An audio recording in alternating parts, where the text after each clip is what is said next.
ओम नमो भगवते वासुदेवाय.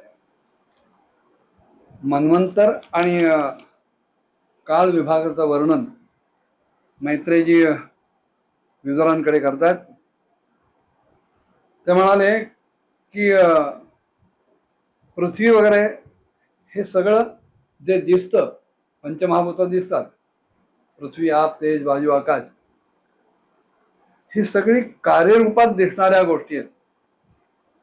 ह्यांचा अत्यंत सूक्ष्म, अगदी सूक्ष्मतम असा जो अंश आहे की ज्याचा याच्या पुढे कुठल्याही प्रकारे विभाग करता येणार नाही, भाग पाडता येणार नाही, अंश वेगळा करता येणार नाही, आणि जो कुठल्याही प्रकारे कार्यरूपाला सुद्धा प्राप्त झालेला नाही,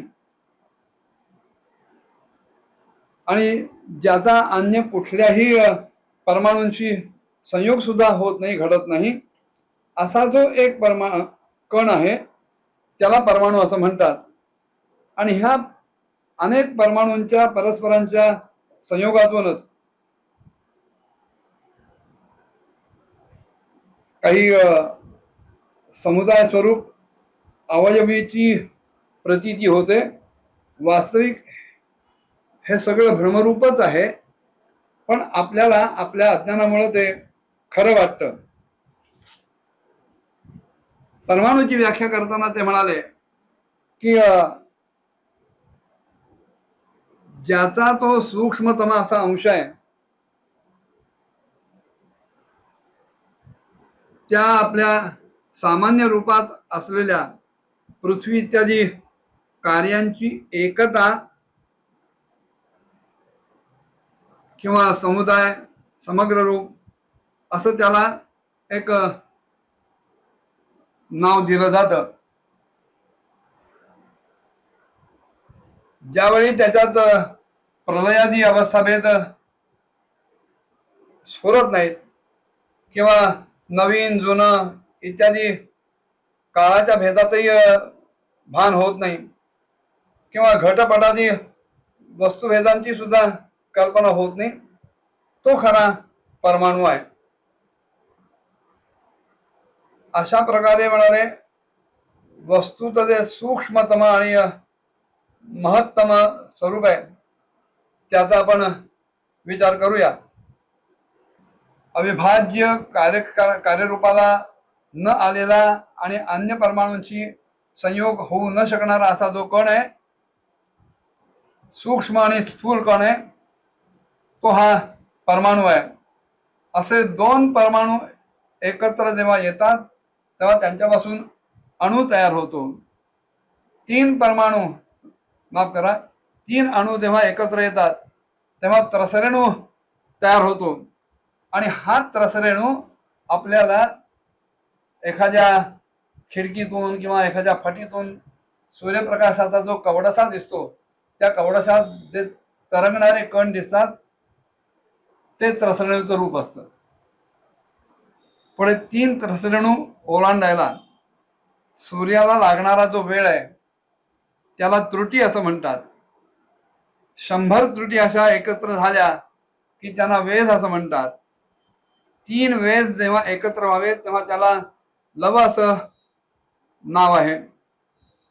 3 लव मिळून एक निमेष तयार होतो. 3 निमेष म्हणून एक क्षण तयार होतो. 5 क्षणांची एक काष्ठा होते. 15 काष्ठा म्हणजे एक लघु होतो. 15 लघु म्हणजे एक नाडिका किंवा ज्याला दंड म्हणतात तो तयार होतो. 2 नाडिका म्हणजे एक मुहूर्त तयार होतो. 6-7 नाडिका साधारणतः त्यांचा एक प्रहर होतो. आणि माणसाचा दिवस किंवा रात्रीचा जो चौथा भाग येतो त्याला याम असं म्हटलं जातं. दिवस रात्र हे प्रत्येकी 4 प्रहराचे असतात. 15 दिवस रात्र मिळून एक पक्ष तयार होतो. 2 पक्ष म्हणजे शुक्ल आणि कृष्ण ह्या दोघांचा मिळून एक महिना तयार होतो. 2 महिन्यांचा एक ऋतू होतो.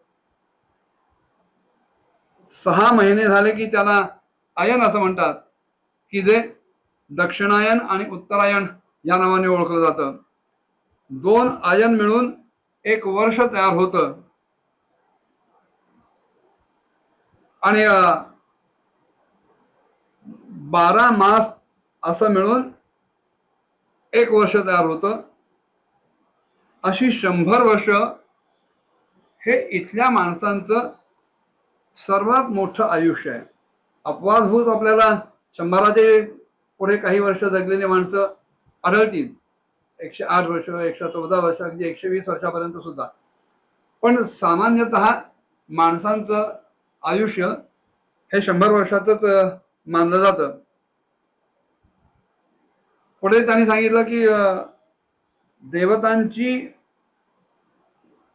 दिवस आणि रात्र मिळून, 1 दिवस आणि 1 रात्र मिळून असा जो देवतांचा काळ होतो तो 2 अयनांचा काळ होतो.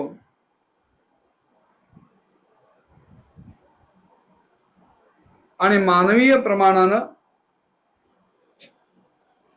युगांचा विचार करताना त्यांनी सांगितलं की कलियुगाची 4,32,000 वर्ष, त्याच्या दुप्पट म्हणजे 8,64,000 वर्ष द्वापराची, कलियुगाच्या तिप्पट म्हणजे 12,96,000 वर्ष ही त्रेतायुगाची, आणि कलियुगाच्या चौपट म्हणजे 17,28,000 वर्ष ही कृत म्हणजे सत्ययुगाची वर्ष होतात.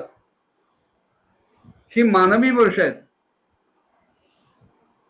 ही एकूण 43,20,000 वर्ष झाली की 1 चौकडी पूर्ण होते. देवांच्या काळाच्या दृष्टीने जर विचार केला, दिव्य वर्षाचं प्रमाण जर बघितलं तर सत्ययुगाची 4800 वर्ष होतात, त्रेतायुगाची 3600 वर्ष होतात, द्वापराची 2400 वर्ष होतात आणि कलियुगाची 1200 वर्ष होतात. कारण मानवी 1 वर्ष म्हणजे देवतांचा 1 दिवस, या न्यायानं देवतांचं 1 वर्ष म्हणजे माणसाची 360 वर्ष होतात. त्यात पुन्हा 2 युगांच्या मध्ये संधिकालाचा भाग येतो. युगारंभाला जो संधिकाल असतो त्याला संध्या म्हणतात, आणि युग संपल्यानंतर जो संधिकाल असतो त्याला संध्यांश असं म्हणतात. तेव्हा याच्या सकट कृतयुगाची 800 वर्ष येतात संध्या वर्ष, त्रेतायुगाची 600 वर्ष होतात, द्वापराची 400 वर्ष होतात आणि कलियुगाची 200 वर्ष होतात.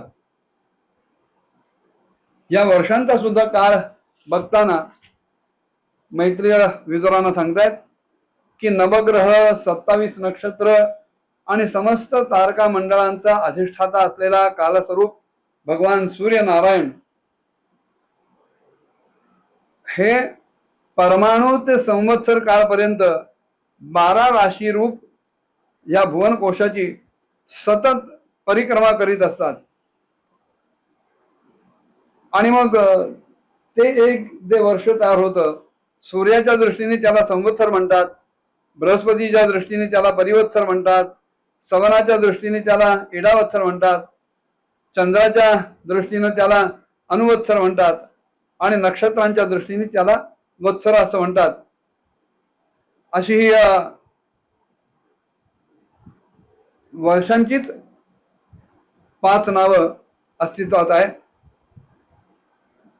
युगांचा विचार करताना त्यांनी सांगितलं की सत्ययुगामध्ये धर्म हा चतुष्पाद होता, त्रेतायुगात धर्म त्रिपाद झाला, द्वापरात फक्त त्याला 2च पाय राहिले आणि कलियुगात धर्म हा एकाच पायावर राहायला लागला.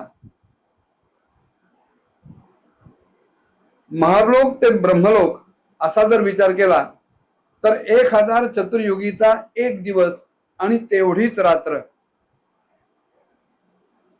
म्हणजे 43,20,000 गुणिले 1000 मिळून एवढी जी वर्ष होतील तो 1 दिवस आणि तेवढीच 1 रात्र. आणि ह्या रात्रीच्या अंती ह्या लोकाचा पुन्हा कल्प सुरू होतो, तो ब्रह्मदेवाच्या दिवसापर्यंत. ब्रह्मदेवाचं आयुष्य जे 100 वर्ष सांगितलेलं आहे, हे त्याच्या एका दिवसामध्ये 71.6 चतुर्दशांश अशा चतुर्युगी तयार होतात, एवढं आयुष्य तो भोगतो प्रत्येक मनु त्यातला. आणि त्याच्या एका कल्पामध्ये 14 मनु होतात. प्रत्येक मन्वंतरामध्ये भिन्न भिन्न मनुवंशी राजा लोक, सप्तर्षी, देवगण, इंद्र आणि त्यांचे अन्वयी असे गंधर्वादी सर्व हे एकत्रच आपले अधिकार भोगत असतात. ही ब्रह्मदेवाची प्रत्येक दिवसाची सृष्टी आहे की ज्याच्यामध्ये तिन्ही लोकांची रचना होते आणि त्या लोकांमध्ये जीव आपापल्या कर्मानुसार जी रूप घेतात, पशु पक्षी, मनुष्य, पितर, देवता वगैरे, त्यातून ते आपली कर्मफळ भोगत असतात. ह्या मन्वंतरामध्ये भगवंत सत्वगुणांचा आश्रय करून आपली मनु इत्यादी मूर्ती धारण करून, आकार धारण करून आपलं पौरुष प्रकट करतात आणि अशा प्रकारे ते संपूर्ण विश्वाचं पालन करत असतात. कालक्रमानं जेव्हा ब्रह्मदेवाचा एक दिवस संपतो, व्यतीत होतो, तेव्हा ते तमोगुणाचा स्वीकार करून आपल्या सृष्टी रचनारूप पौरुषाला स्थगिती देतात आणि अत्यंत निश्चेष्ट भावाने एका ठिकाणी स्थित होतात. त्यावेळेला संपूर्ण विश्व हे त्यांच्यामध्ये लीन झालेलं असतं. जेव्हा सूर्य आणि चंद्रमा इत्यादींच्या व्यतिरिक्त ही प्रलय रात्र येते, तेव्हा भूरलोक, भुवरलोक आणि स्वरलोक हे तिन्ही लोक ब्रह्मदेवांच्या शरीरात विलीन होतात, लपून राहतात. आणि अशा वेळेला तिन्ही लोक शेषांच्या मुखातून निघणारी जी अग्निरूप शक्ती आहे, भगवंताची शक्ती आहे, त्याच्याने जळत राहतात. आणि म्हणून त्या तापानं व्याकुळ होऊन भृगू इत्यादी मुनीश्वरगण आपलं ते स्थान सोडतात आणि महर लोकापासून जनलोकापर्यंत संचार करतात, तिकडे राहायला लागतात. एवढ्यातच सातही समुद्र प्रलयकाळच्या प्रचंड वाऱ्याच्या वेगानं उसळायला लागतात आणि प्रचंड उत्तुंग अशा लाटा निर्माण होऊन ते ह्या त्रिलोकीला बुडवून टाकतात. आणि त्यावेळेला पाण्याच्या आत शेषावर पौडलेले भगवंत योग निद्रेने आपले डोळे मिटून घेतात आणि झोप घ्यायला लागतात.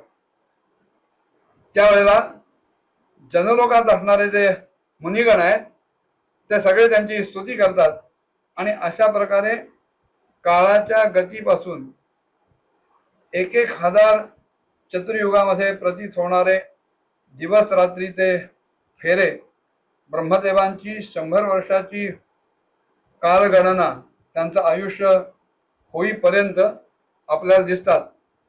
यापुढे मैत्रिणी विदुरांना काय सांगितलं पुढच्या भागात बघूया. ओम नमो भगवते वासुदेवाय.